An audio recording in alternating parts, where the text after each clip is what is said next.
So what we've been doing today is we've been working with Dominic Wong and the Bournemouth Writing Festival to produce a range of photography and videography assets that can then be used to promote next year's festival and also kind of sum up some of the things that have happened in this 2026 festival.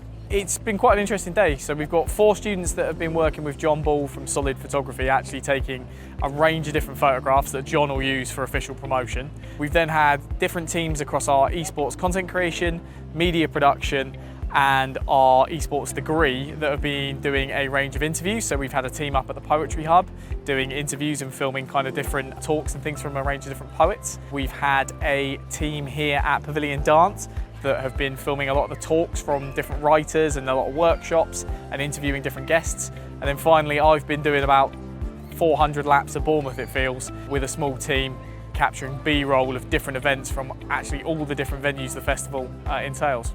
So what we do is we work with people like Dominic and the Writing Festival to get them in to bring in a live brief so the students actually get that industry relevant experience. They learn all the practical skills of how to mic people up, interact with people in the public, go out to different events, all kinds of things like that. So really the relevance of filming these kind of events in their local communities, they understand that there is that work out there for them. They get that practical experience. And the great thing about this project is, even though 8 students have gone out and done this, all the footage is coming back with us to the college, and another 50 students are going to get the opportunity to edit those videos. So it gives every single student that we teach and that we kind of deal with that industry relevant experience and something that is properly gearing them up for the future.